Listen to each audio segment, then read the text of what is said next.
자, 이전에는 1대 n 관계라는 걸 파악했을 때 우리가 알 수 있는 그런 특징과 힌트를 배웠습니다. 이번에는 n 대 m이라는 관계를 파악했을 때는 어떤 정보를 얻을 수 있는지 알아볼 거예요. 자, n 대 m 관계의 특징은요. 중간 테이블이 무조건 있어야 됩니다. 중간 테이블. 그리고 이 중간 테이블에 두 테이블에 포린키가 들어가야 돼요. n 대 m 관계에서 중간 테이블을 추가함으로써 1 대 n 관계로 바꿔서 표현하게 되는데, 자, 이거 한번 볼게요. 그림 한번 봅시다.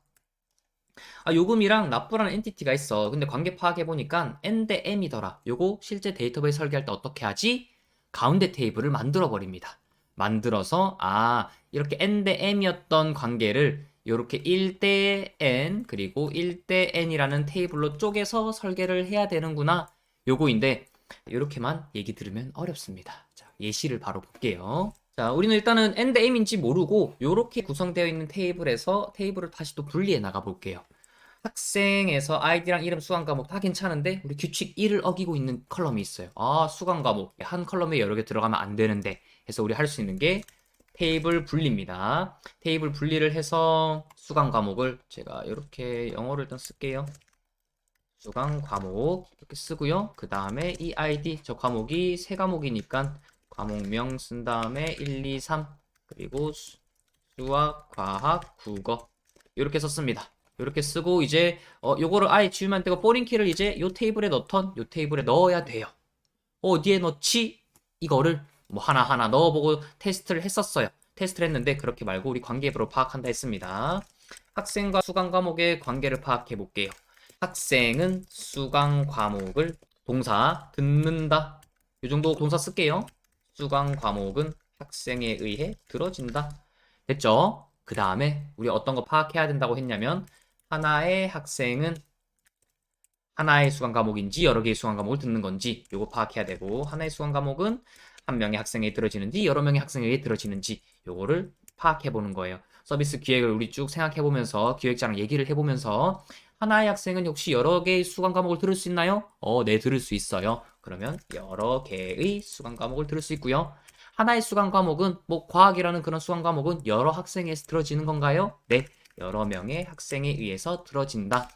여러 개의 여러 명의 여러 이렇게 됐죠. 그럼 학생과 수강 과목의 관계는 n 대 m이에요. 관계 파악했어요. 여기까지 되게 괜찮죠? 그럼 n 대 m의 관계의 특징은 포린키의 위치가 새로운 테이블에 다 배치가 됩니다. 여기도 포린키를 넣을 수 없고 여기도 포린키를 넣을 수 없고 대신에 가운데 테이블을 무조건 만들어야 돼요. 가운데 테이블 우리 이름을 이렇게 그냥 간단하게 이렇게 두 개 붙여서 붙인다고도 했죠. 좋은 방법은 아니지만 이렇게 해서 아이디 만들고요. 요 포린키 요 포린키 학생 아이디 그리고 크게 키울게요. 수강 과목 아이디 해서 붙인 다음에 우리 이렇게 관계를 한번 나타내 볼게요. 우리 이전에는 보기 위해서 이렇게 이제 관계가 있었어요. 수강 과목이라고. 요거 잠깐 참고하기 위해서 잠깐 갖고 온 거예요. 1, 2, 3, 4, 5, 6 일단 6개 데이터를 넣을 거라서 미리 써두고요. 학생 1번 박재성이라는 이제 학생이 수학과학을 듣는다. 그리고 김재은이라는 학생이 국어 수학 3번 1번이네요. 그리고 김지훈이라는 학생은 국어 과학 3번 2번 3번 2번 자 이렇게 튀어나오면 되겠죠?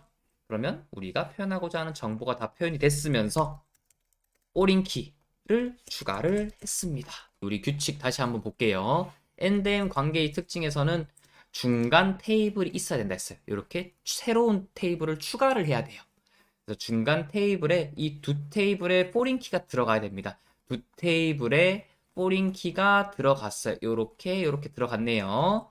그래서 이 n 대 m의 이 두 가지의 관계는 중간 테이블을 추가해서 이런 관계로 바꿔서 표현을 하게 됩니다.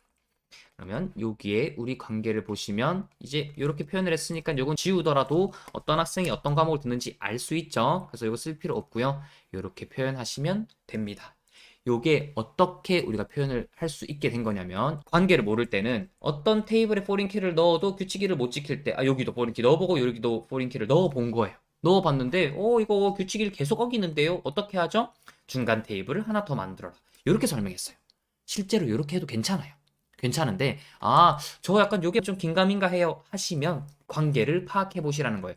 그러면 학생과 수강 과목 저 관계 한번 파악해 봐야겠다.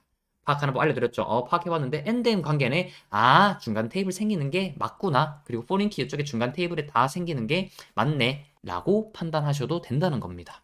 그러면 우리가 학생과 수강 과목 이렇게 가지는 거를 규칙 1을 지키면서 원하는 의미들을 다 표현할 수 있어요. 혹시 박재성 학생 어떤 수강 과목 듣고 있나요?